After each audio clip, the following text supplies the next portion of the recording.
Hello guys! Hello! This is for Leo. Okay Leo, welcome dito sa aking channel.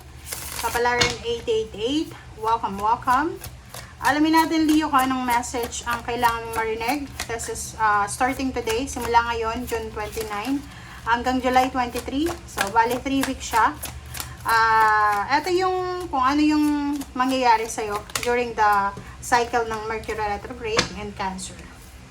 Okay, first card natin is your vision immediately. Okay.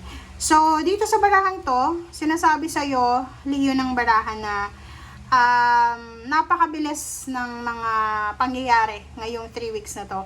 Especially tungkol sa mga plano mo sa buhay. Kumbaga, falling into place yung mga plano mo sa buhay. Pero, sinasabi ng baraha, wag kang gagawa ng desisyon simula ngayong araw hanggang sa 23 of July. Kasi baka may mga kulang, like documents, information, parang ganon.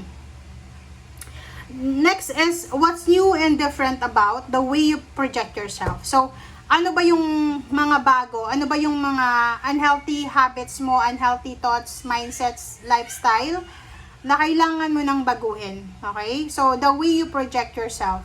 Sinasabi ng baraha sa'yo, Leo, na may mga hindi healthy na mga habits ka na kailangan mo nang alisin para i-welcome yung you. Okay?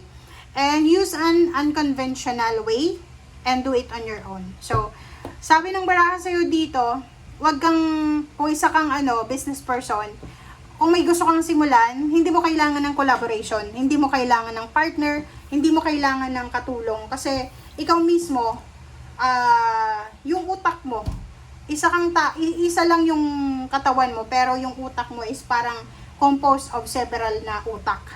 Sabihin na natin, matalino ka. Magaling ka. Mag-isa ka lang na kumikilos, pero malaki yung pwede mong magawa.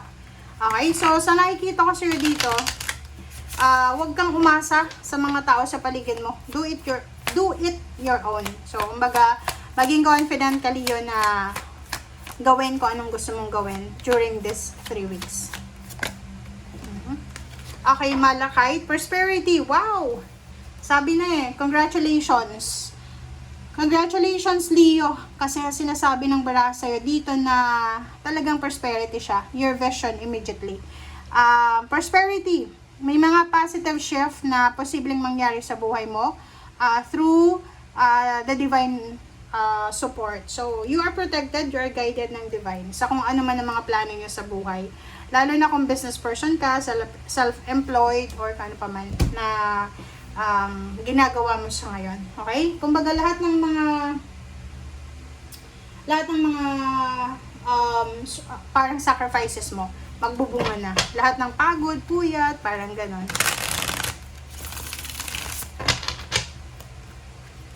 Makaka-survive ka. Kung may mga problema kayo sa pera, sa relationship, galing ka sa heartbreak, makaka-survive ka kahit walang ibang makakatulong sa'yo.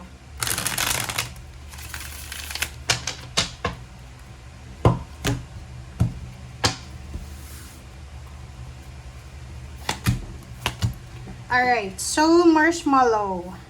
Queen of Pentacles and Seven of Cups. Wow! So, ang nakikita ko sa'yo dito, hindi lang to isang option. Wow, galing mo naman, Leo. Kasi sa baraha mong ito, sinasabi na sa 3 weeks na to, marami kang maiisip na pwedeng maging source of income. Like business siya. Gusto mong marami kang gusto sa buhay. And mayroon kang mga choices. Hindi tulad dati na wala kang choice na gawin siya. Like, halimbawa ngayon gusto mong magnegosyo, may pera ka na, may pang-capital ka na. Gusto mong mag-travel, gusto mong mag-launch ng business, ng ibang kung ano pa man, mag-apply ng trabaho, meron ka na source ng information. Okay, Queen of Swords and Four of Pentacles. So, sa nakikita ko sa'yo dito, Leo, may mga direction ka na posibleng tatahakin na dyan sa direction na yan, ay posibleng dyan ka na makakapagsimulang maging mayaman talaga. As in, talagang mayaman na makakapag-save ka ng pera, You will have the opportunity na makapag-save ng pera. You have the opportunity na explore, parang ganon. And nakikita ko sa'yo dito na kung dati ay walang katulong ka, mag-isa ka lang na kumakayod, but now nakikita ko na there's someone or there's a collaboration na posibleng tutulong sa'yo.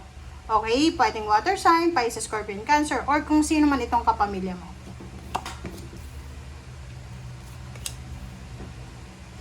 Okay, Medicine Wheel, Ten of Cups. So, nakikita ko sa'yo dito na there's a healing sa yung usaping emotion. So, kung may mga gulo, away sa pamilya, ay posibleng masettle ito.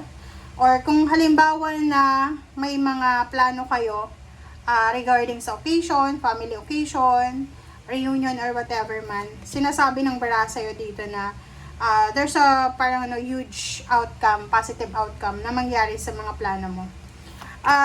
Nakikita ko rin sa'yo dito na there's a closure, diba? May mga away, gulo sa pamilya na posibleng matapos na. May reconciliation, may mga pagkakataon para mapag-usapan yung mga issues. And you will celebrate, okay? You will celebrate. And nakikita ko sa'yo dito na yung mga competition na yan, there's a justice coming para sa lahat. So, lahat ay makaka-experience ng karma. Sa loob ng bahay, sa loob ng tahanan, sa loob ng opisina, sa loob ng kung saan pa man. Alright? Two of Pentacles and King of Swords.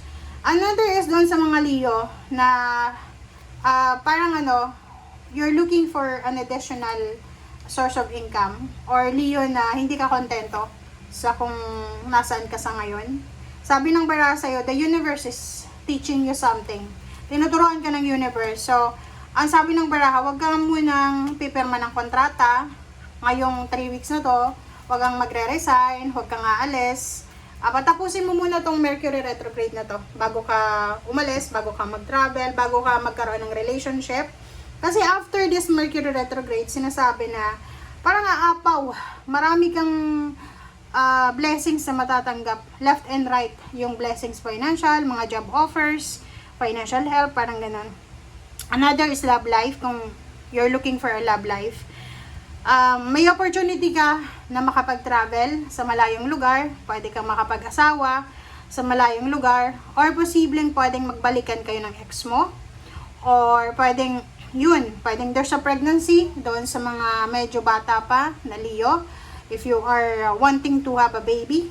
Sabi ng baraha din sa'yo dito, health, there's a recovery of health, kung may mga health issues kayo, may mga sakit ba kayo sa katawan, sa relationship, about sa stagnation ng travel, yung parang may sagabal sa pagta-travel mo kasi mali-mali yung mga birth certificate nyo.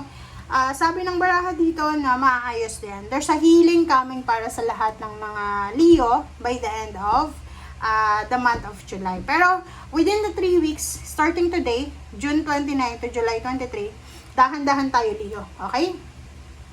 Magdahan-dahan ka sa mga actions mo. Magdahan-dahan ka sa mga pino-project mo kasi pwedeng magkamali ka. Okay, so 5 of Cups. Sabi ng bara sa'yo dito na there's a travel coming para sa'yo. And nakikita ko sa'yo dito na mag-iingat ka, Leo. Mag-iingat ka sa mga biyahe, sa mga tao na posibleng makausap mo kasi pwede kang manakawan, pwede kang ma-scam. Okay? Sa finances naman, sa nakikita ko sa'yo, kung ikaw ay negosyante, diba? Kung ikaw ay negosyante, sabi ng bara sa'yo dito na you will have, or pwedeng magkakaroon ka ng kakilala, or there's a connection, na posibleng matutulungan ka niya para mas lumawak pa yung mag-explore pa, mag-expand pa yung horizon mo. This one kung negosyante ka. And lump sum of money. There's a lump sum of money, there's a harvest, there's a huge amount of money. Kita mo naman, puro blessings to. Ang nakikita ko. So, kung ikaw ay maraming cash, okay, kung marami kang cash sa bangko, sa loob ng bahay nyo, may safety deposit box kayo, ano bang tawag doon? You need to be careful because may 7 of Swords dito, lalo na kung aalis ka ng bahay. So, kung sa loob ng bahay nyo marami kayong pera, You need to be careful.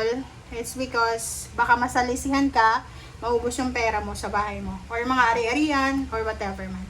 Thank you guys. Bye!